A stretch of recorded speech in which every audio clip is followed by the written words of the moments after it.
Hey, entrepreneurs, are you trying to make bigger profits in your small business? If you're like most of us entrepreneurs, increasing your profitability is always on your mind.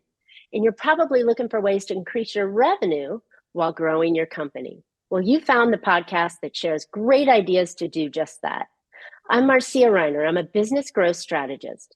I've helped tons of small business owners to establish and implement a tangible plan that guarantees increased profitability, guide your growth, and plans for your future exit. Because building a profitable and sale-ready business creates a win-win scenario. That's more money now and a windfall when it's time to let go. And I look forward to sharing strategies that I've learned with you on today's Profit with a Plan podcast. But before we get it started, I have exciting news to share with you. I've just released my second book called The Profit Accelerator, and I'm looking for a few business owners to interview about how my book's 12 strategies would impact your industry. Please go download my book and let me know if you would like to be interviewed. It's available for free for the next few weeks while I'm interviewing business owners. I am so confident that these strategies can help any business owner increase their revenue, profit, and the value of their company without having to pay for additional marketing or advertising. Go pick up your copy at trajectoryprofits.com/book-download. All right, guys, you are in for a treat today. I've got my friend Debra Lindegren, and Debra is a dynamic trainer, speaker, and coach who has been immersed in the field of personal and professional development for 35 years. She has been on a lifelong quest to understand what motivates, inspires, and influences people to take action. Debra's career took her from sales at a Fortune 500 companies to professional coaching and to becoming the president of an international coaching federation. She quickly became known for her expertise on how to deliver dynamic presentations, especially as a marketing tool to grow your business. In the last 2 decades, she has delivered and critiqued over 100 or hundreds of presentations for clients all around the world, resulting in millions of dollars in sales. Debra is a hawk when it comes to messaging clarity. She loves to help entrepreneurs to untangle their words and mine the true value of their voice and offer, an area where so many people get stuck. So they all have clarity, distinction, and success in the marketplace. One of her signature specialties is helping clients create an irresistible call to action. She consistently receives rave reviews from her students for the ability to slice through the chaos and get to the heart of the matter. All right, Debra, welcome to Profit with a Plan podcast. Oh, thank you so much. It's my pleasure to be here and talk about calls to action today, one of my favorite subjects. I love it. I love the little end piece of your introduction where you really just laid it all out there. You cut to the point and you do this. But wait a minute. We talked a little bit about you in your introduction. How in the world did you really truly come in with these skills of being able to navigate presentations and get to that point? Because all presentations have to lead somewhere, right? How'd you get there? Yeah. I did my first public presentation when I was just 16, took the local school board to task. This is during the boomers going through high school. They put us on a 4-day school schedule, and I was upset and wanted to show them why college kids weren't making it in their freshman year because of the fact that they'd reduced our school time. And so I stood up and before the school board at that tender age and basically read them the riot act, and they switched back over to 5 days a week. So and all your friends hated you after that, right? Yeah, it's like my son looks at me now like I'm green. So anyway, I've just been speaking my whole life. But more than that, and something I think I would impress upon anybody who's a business owner is I have become a keen observer of what works and what doesn't. I look at how I'm impacted when someone's speaking and when I drift off. And I say to myself, what's so compelling about this guy or this gal that makes me want to lean in and find out more? And it's actually how I named my business, Authentically Speaking. I was at a presentation and I was listening to the speaker, completely engrossed. And what I realized was there was no disconnect between who he is and what he was saying. They were one and the same. So because of that, I could relax and just take in the information. You know how sometimes you're hearing someone speak and you're going, I don't know, something's not quite right there. So what happens Okay. is part of us now is trying to decipher what's missing, what's wrong, and we're incongruent with our message. So that whole thing, that power of observing of what works, led me to name my business Authentically Speaking. And it's just a process I've continued my whole career, essentially. So I advise a lot of my clients, go to the newsstands, look at headlines, read your catalogs, watch TV commercials. People, advertising agencies are earning millions of dollars to get those hooks on air or online. So we can become observers of what works. And I've been doing it, honestly, for over 30 years. So, and I'm Wow. still learning. It's still exciting to me because it changes, right? It evolves over time. Yeah, well, I love that you're like this because that's something that's always pulled me is like, oh, give me your hook. Let me hear the story. Let me hear your offer. There's something attractive about marketing. And in my belief is if we're not marketing, our business is going to die. Like it won't even, like you can't even turn on the lights, it'll die that bad because you have to market your business. You have to market what you do, or nobody will find you, especially in today's craziness of marketing or advertising saturation that's out there. So I love that you do that and you're current on it and you're listening to stories and finding out from other people what's working and what's not. Yeah. Super valuable lesson. Yeah. I agree. Okay, Yeah. so let's talk a little bit about the objective, right? Whenever you're marketing or presenting or even having a conversation, there is always an end objective, right? And we call that your call to action. How do we differentiate what that call to action is going to be based on what we're doing? That's a great question. Could I give a little context for the call to action? Absolutely. Because I think sometimes people confuse marketing with sales, Oh, and people good avoid point. marketing or shy away from it because they think it's trying to get someone to do something. Mm. And I like to reframe that as creating the conditions by which someone can come to a clear yes or no, an Ooh, empowered yes or no. And we give them all the information they need. They're intelligent, they're smart, and they can decide whether this is the right time for them to choose another path than the one that we're on. But we can help them by being of service to them, by raising things to the surface that they may have forgotten about. There's an example I use often when I'm talking to students or clients. It says, many people push things down that they don't want to face. So like, oh, I don't care if I have a boyfriend. I'll just watch Bridgerton again with my Doritos. And they pretend it doesn't really matter, right? So we come along and we raise that that pain back to the surface and go, you know what? I've met a lot of women just like you. But it is possible actually to find Mr. Right. You're probably just missing the top 3 or 4 strategies that would really work for a woman of your age. Now you've got her attention again, and being of service, you've restored hope that something else is possible. So there's a lot of sign elements me that go up. into a call to action. What's that?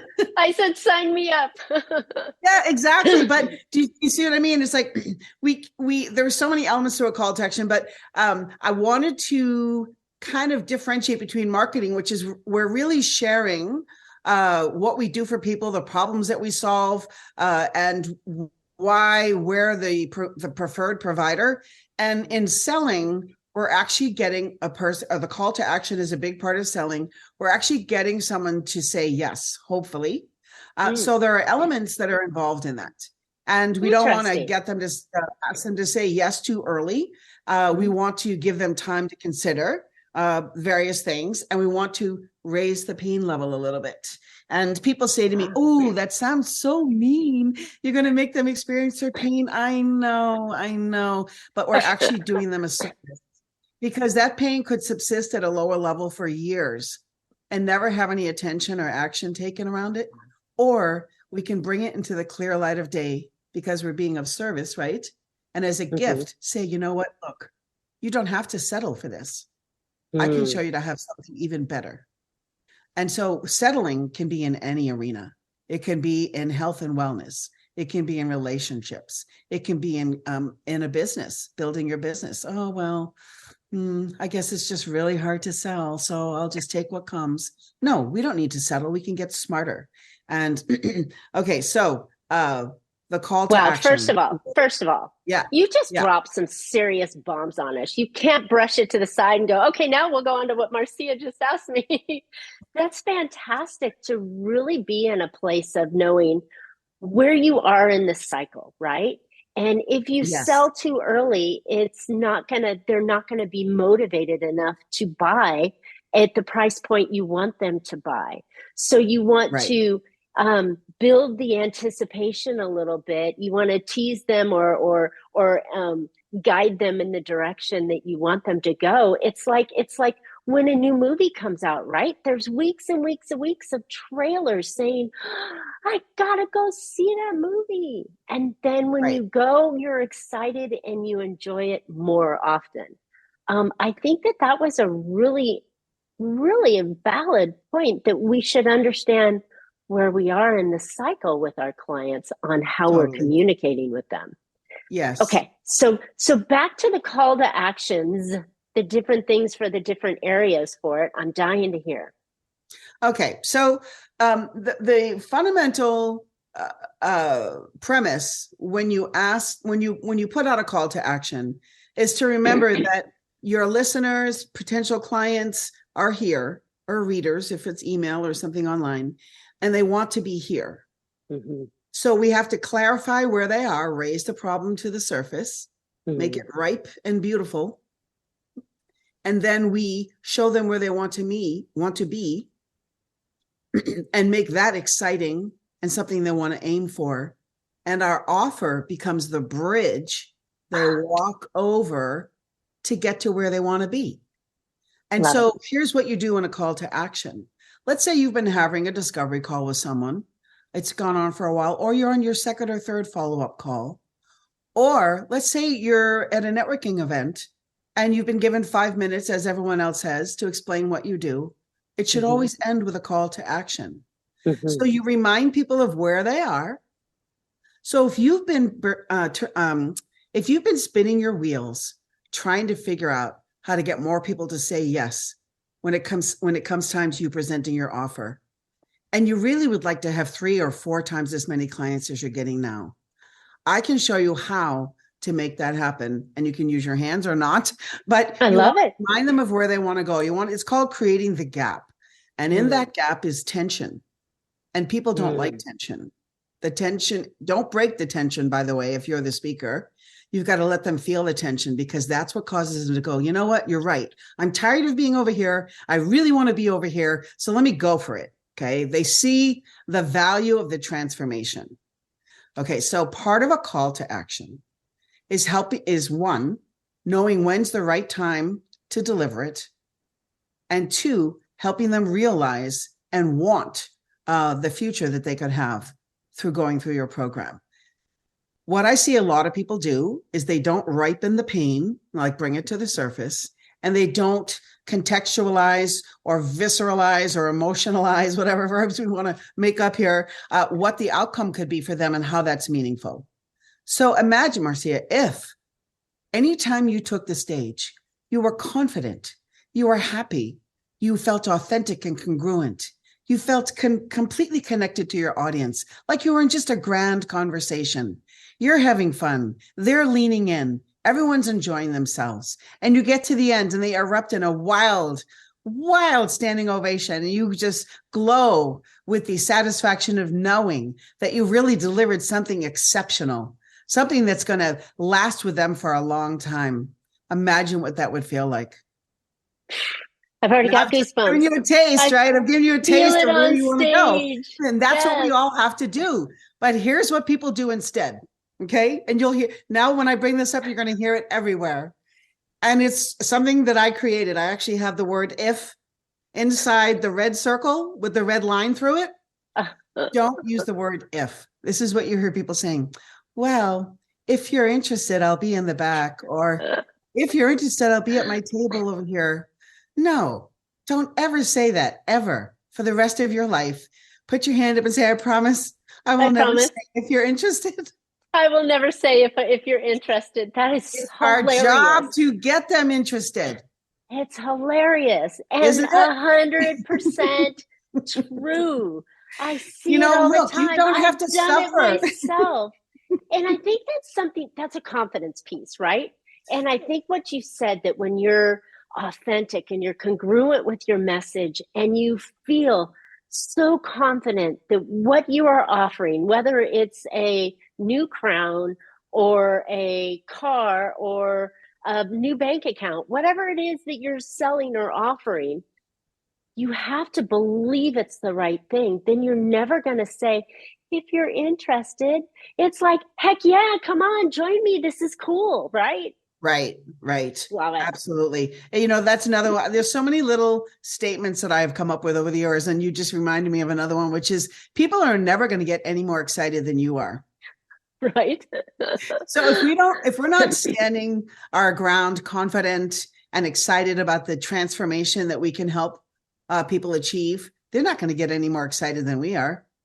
So we have to really be congruent with that, excited about that, and excited about the possibility for them. Because one of the reasons people buy is they believe that the person standing in front of them or that they're listening to, let's say on stage or online, is the person that's going to actually make it happen for them. In other words, you have a trust factor, a likability factor. They're looking at your passion. Yes, your experience matters, but they really want to know, do I like this person? Can I work with them? Do they seem to be savvy about their subject matter? They're asking all those questions either overtly or subconsciously. And we want them. Can they really provide the results? Yes, yes, yes. So do you want to go over what is a call to action? Because it's really simple. It's asking people to take some action. I know that. Who would have thought? Action. But one thing that I think people always clamor to when they hear call to action, that means throw the credit card at you. Right. And that's not always true, correct? No. You could be a call to action to book a discovery call. It could be a call to action to show up to my webinar on Friday. It could be a call to action to join my networking group. There's a lot of ways. And click the button to the next page. Exactly. Download my free resource on XYZ. So why would I want to do that?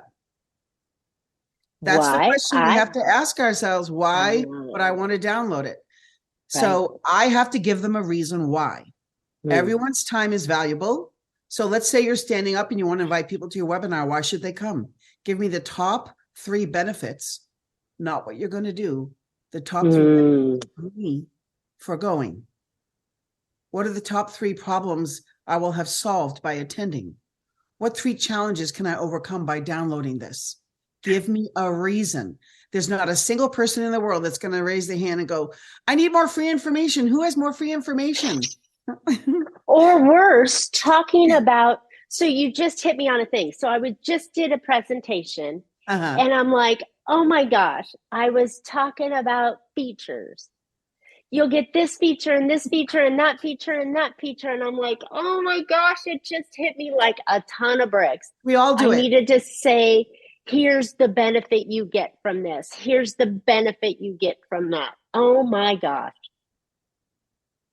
See, everybody, even people that know it. I don't care about knowing the difference between a regular potato and a sweet potato. I just know it tastes good. I want to know why choosing the sweet potato is better for me. Do you see? So then I'll lock into it, right? I on the surface of it, I really don't care. I only care what it can do for me. So I'm fond of saying this, which is I have good news and bad news. Which do you want to hear first? Okay, bad news. The bad news is people don't care what you do. Right. The good news is they care what you can do for them.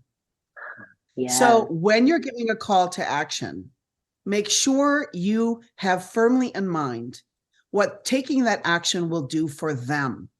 You can recap if you've just given a presentation. So today we've shared the top 4 ways you can XYZ. Some of you may be thinking, is that really a possibility for me? This is a segue into your call to action.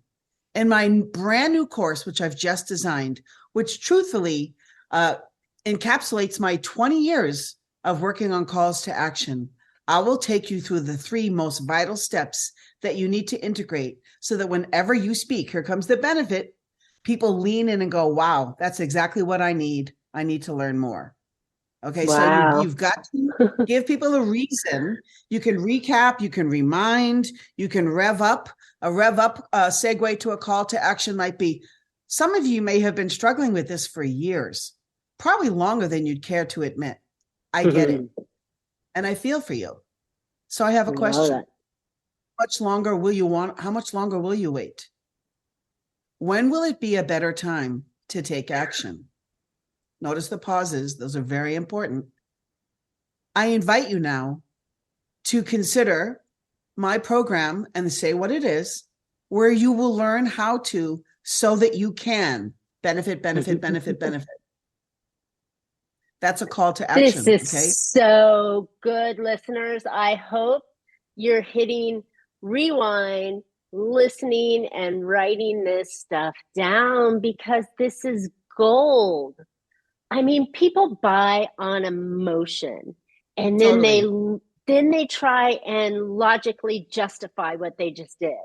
So they're like, oh, I feel it. I'm engaged. I'm committed. I want that. Then they come back and go, well, it's going to get me this. It's going to do that for me, and it's going to do that. So I guess I have to do it, right? Right. And we have to do that part that you just said to engage them. Take them from here to here and show them you're the path that gets them there. Yes. So good. So good. And like goosebumps good. There's so many one-liners that you can use in a call to action. I'll just share some so it'll get on the recording for people. Sure. So I'm passionate about helping people just like you who have been, and then say what's similar to that person and then how you've helped them. Imagine what your business life relationship could be like if imagine I've had really great success in helping people just like you, or let's get you started. You stated earlier that you wanted to, let's say you're in a discovery call, and I really want that for you too. You don't have to suffer with suffer on Friday nights or Saturday nights being single, home alone. I can show you how to jump in the dating scene in a way that's fun, and in a way that will have you meeting guys online and off that are not only right for you, but that will bring you a measure of happiness you've never thought possible. So good. It's so good. You need to write for a dating site. And, everybody, here's another true axiom, which is people don't want to be sold to, but they do want to buy. So we're giving them the reasons to buy. And it makes it simple and simpler. And another one of my famous sayings, I've got so many, is make it easy for people to do business with you. Oh, yes. Don't make them stand on their head and click 5 different times and put in this and put in that. Plus, you want to make it... Don't make it hard for them to try to figure out what you're saying. I was just going to say the next thing, make them visualize what it is and how easy it is to get there. Yeah. Yeah. And, you can even ask them to do it. Okay, Bob, you've talked about struggling with your weight for the better part of 10 years. Let's play imagination for a moment. You're willing to go with me, Bob? Yeah. I want you to close your eyes and imagine that you're now at your ideal weight. Tell me what's happening around you. Who are you seeing? Who are you with? What's happening? What are you doing? And have him put into his words what he really wants. Wow. That's really powerful too. Wow. So, you kind of got to, I've given a lot of different ways to do this, but you kind of got to go with the flow of who you're talking to, how much time you have, and don't try to rush it. If there's not enough time in the moment, you say, I've helped a lot of people in circumstances very similar to yours. How about we get on the phone and have a quieter, more meaningful chat together? I like Invite them to a phone call so you can be totally immersed in it and let them share and give time to create the gap and the tension between where they are and where they want to be. And look, asking for the order is not a dirty thing. It's a gift. It is. Ooh, I like that. Because some of these people have been waiting a long time for transformation to happen. Yeah. whatever that transformation is. And I say, basically, we're all in the transformation business. Our clients are wanting a transformation of some kind. It's up to us to show the value of that for them and the value of it for them now rather than waiting. Mm. And Ooh, good stuff. To be able to do that for someone. And when they can come back and say, gosh, I'm so glad I made the decision to jump in because now I can, or this is what happened. That's great. All right. You've talked a lot about communicating, verbally, emotionally.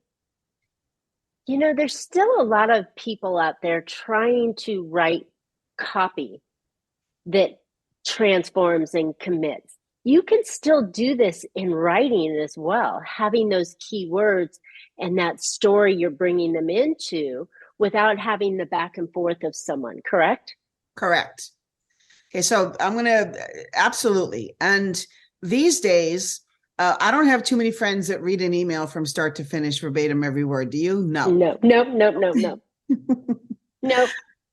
So emails have to be. But people still try to put the long, long I sales know. page God bless them. sentences God bless them. and no white paper, and yes. Yeah, this is where you got to kill your darlings, because this is where we get back to it has to be about them and not about you. We all love it to be about us.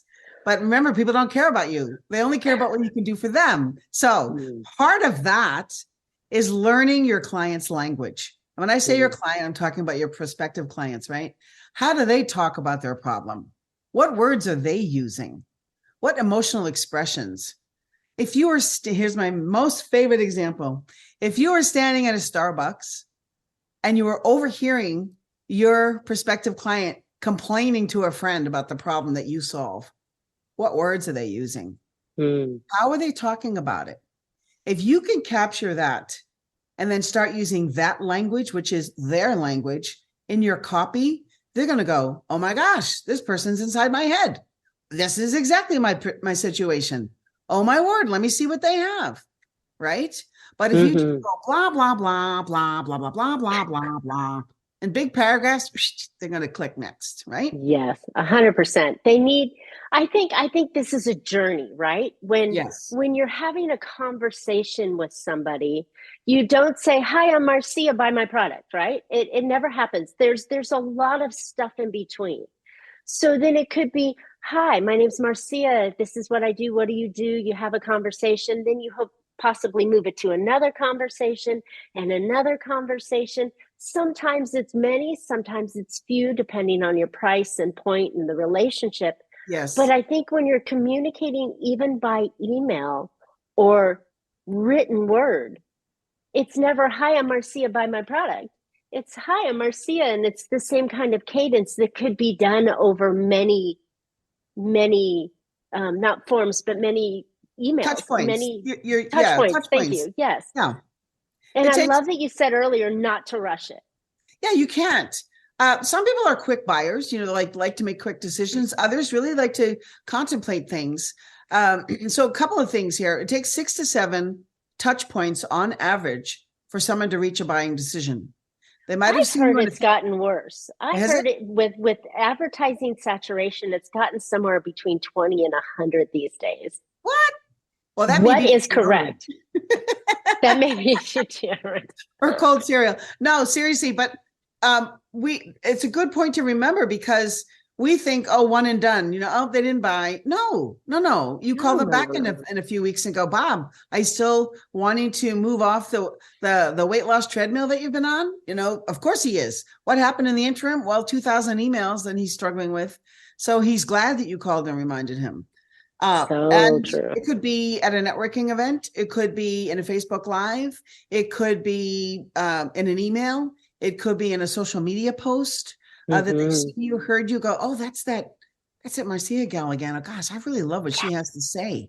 Let me dig. Let me go to her YouTube channel or her blog and let me check out more. Right. Now you get people hooked and interested. You stand out, and it's so challenging now to stand out from people. That's exactly. It's scary because there's so many people out there going blah, blah, blah, blah, all the time that we've all almost gone like this, and I don't want to hear it until I want to hear it. And then when I want to hear it, it still might not be what I want to hear. So I think that the journey that we're taking them on, and the nurture and the information and the relationship we're building with that potential client has to be there before we say, so now that I know you better, right? And now that you understand some of the things that I've done for other people, I think you've earned the opportunity to say, would you like to, would you, are you ready to start? Would you like to Yeah. change this? I'll give you I a know B. you're the master of the language, but I'm just trying to say that's the time I think that you start Yeah. that conversation. Yes, yes, yes. And one of my favorite closes in the call to action is, we've talked a couple times now, Bob, about your situation. And I know you really are yearning for, and recapitulate what he said he's yearning for. Remind him, people are so distracted. So basically what I see is that you're standing at a crossroads. This is one of my favorites. You're at a crossroads now. You can do nothing and pretty much experience what you have been experiencing. That's definitely a valid choice. Or you can decide that this is the day it can all change. This is the day you're going to make the leap and make a decision in your own behalf, out of trust, out of instinct, and out of knowing that once that transformation takes place, you're going to be a whole new guy in a whole new body, having whole new experiences that right now are passing you by. And I think all that pre-work got you to the point where the buttons that you're pushing with him, yes, and exactly. the feelings that he has. Again, you're not like, "Hi, I'm Marcia, buy my product." Right. It's really a fantastic journey for you to get to know your client and your potential client and what's bothering them. Because if Bob does not buy because Bob likes being overweight, then when you talk to John, he's probably got similar buttons. Right. And you're building a repertoire of challenges that your potential client faces. And I think I've had conversations with folks before, and I'm like, well, how do you know? You can't read their mind. How do you know what their problem is? And I think this is one of the journey steps for you to understand your potential client, is to ask those questions and get that feedback, whether they buy or not. We want them to buy, but if they don't buy, you've learned something for the next one. Exactly. And we're going to talk at the end about a free gift that I have for everybody. And one of the sections in it is, you must know the top 3 problems you solve for your target audience. And often when I go, for example, to a networking event, people can't tell me. And I'm like, how are you marketing or even selling if you don't They're know not doing very well. solving? And, as entrepreneurs, there's a little bit of digging in that we got to do, a little bit of rigorous work. And if we don't know what those problems are, I have a couple of suggestions. Ask them. So what would you say your top problems are around losing weight, or around managing your finances, or around growing your business online, or around asking for the order? Know what the top 3 problems are, right? And so you can orient your offers and everything you say around solving those problems. And so go ahead.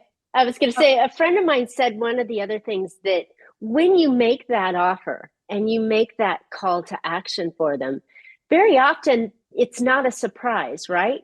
Right. You've been talking to them, you've been learning from them, you've been dripping and sprinkling on them all through that conversation. So it's not like the sale doesn't happen at the call to offer. The sale happens in the journey, right? Yes. Yes.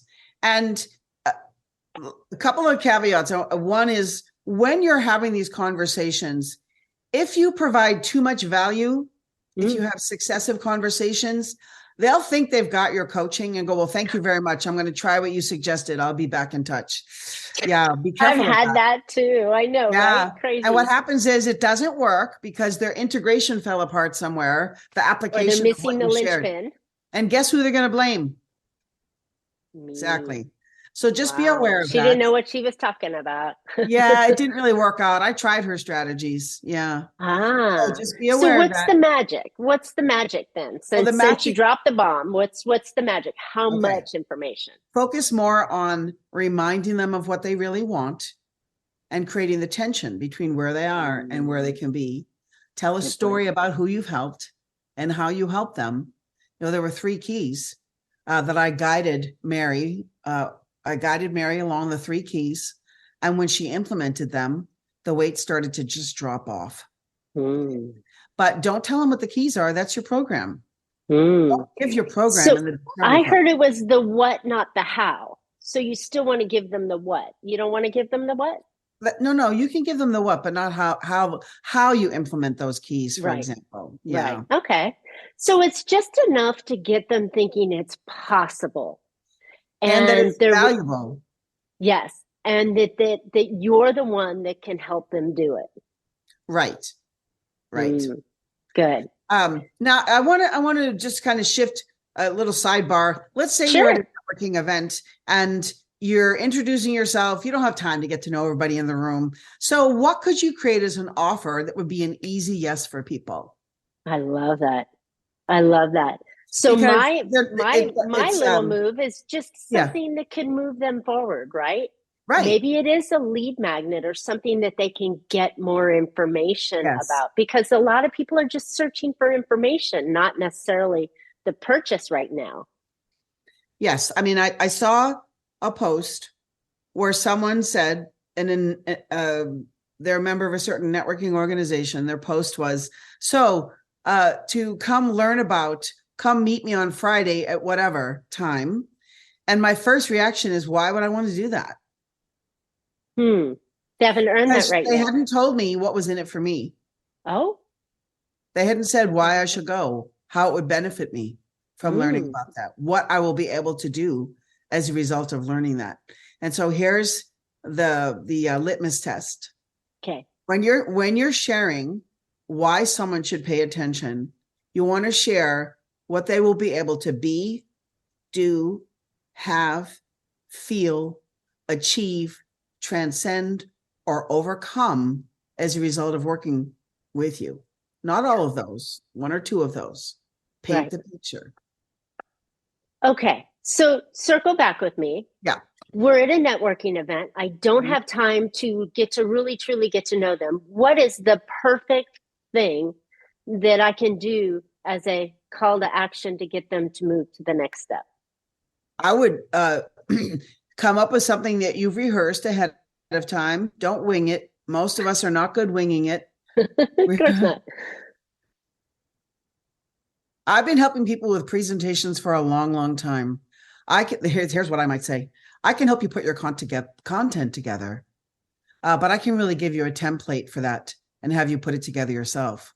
Where I really excel and where you'll derive the most benefit from working with me is when I critique your presentation. You stand up and deliver it before me live, and I tell you what's missing, what's working, where it could be more powerful, more compelling, so that you end up with a more robust and a more captivating presentation. So I help people put the fine tuning on a presentation.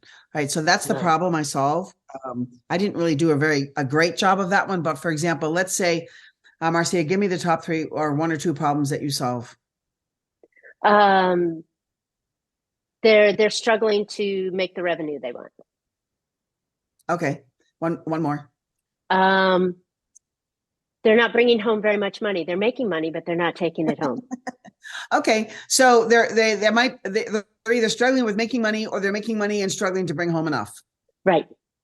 Right. So you might at a networking event, for example, say, hi, I'm Marcia.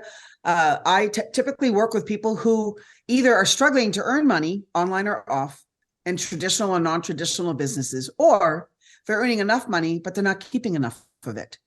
I have 5 strategies that will quickly show you how to not only make more money in your business, but how to bring more of it home so Love you it. can have the level of lifestyle that you truly desire. So you're going to give them an educational piece. You're going to encourage them But to notice I did download that your in less report of than sorts. I know, you're Notice how I good. did that in less than a minute. So, but what you hear people say is, "Hi, I'm Joan." With my Joan, label. yeah, I've been a realtor with Coldwell Banker for 27 years, and I'm going so. And because I don't care I don't really care about Joan. What do I care about? I You care care about what about Joan can you. do for me. Yeah.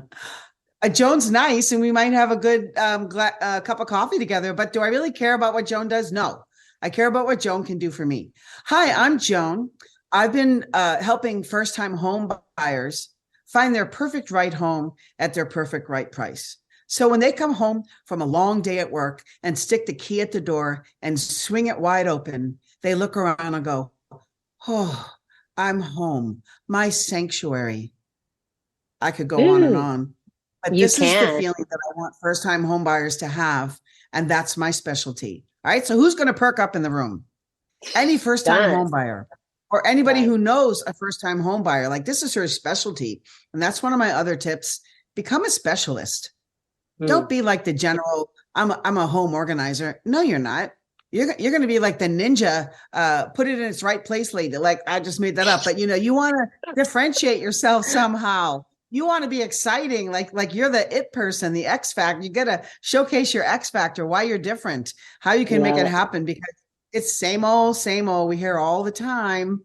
Yeah. But yeah, we gotta, and they'll get that in the thing we're going to hand out at the end. Well, But well, I let's talk so about that a little bit more okay. because we're going long here. And I know, Deborah, we can talk for days on Oh, we these could talk topics. forever. Yes. So, where can listeners find out more about you and get that special report? So my business, Authentically Speaking. So it would be authenticallyspeaking.com. And it Mm-hmm. will take you to a page where you can download my free report. It's called 10 Tips to Catapult You into Your Zone of Influence and Impact. It covers a Love. lot of what we've talked about today, but so much more. How to Mm. choose your words, online resources that can really help you, how you can stand out in a crowd so that you're not the wallflower at the dance. You're the one that's out there on the dance floor, Love it. has the full dance card. So that's where they can go, and I'm happy to share that with them. It's got a lot of my great tips in there. Love it. Thank you so much, Deborah. I know listeners are going to just, want that. I mean, like I said, we can talk for days and days on this topic. You are definitely the expert in helping people become authentic in the way that they speak and present themselves so that they can close the sale. All right, Yes. listeners, I hope you found a couple ideas to put into your business that will help you be more profitable. Don't forget, it's more important now, more than ever, to focus on growing your business and its revenue. Again, I'm looking for a few industry leaders and business owners to interview about my book's 12 strategies that would impact your industry. Please go download my book and let me know if you'd like to be interviewed. It's available for free only for the next few weeks while I'm interviewing business owners. These strategies can truly help any business increase their revenue, profit, and the value of their company without having to pay for additional advertising or marketing. Go pick up that copy at trajectoryprofits.com/book-download. Hey, give us a feedback. Tell Deborah that what your close. How many times have you said if you want, right? Or What's if your you're interested. favorite what's your favorite call to action? Just comment on today's podcast. Deborah and I will comment back to you. We would love to hear that and questions that you have for Deborah. So while you're at it, please subscribe. You don't want to miss next week's show. And as always, you can catch Profit with a Plan on any of your favorite podcast players. And we're looking forward to more great profitable information on next week's show. So until then, make your plans and profit with them. Thanks so much, Deborah. My pleasure. Thanks for having me. It's been a real joy to be with you.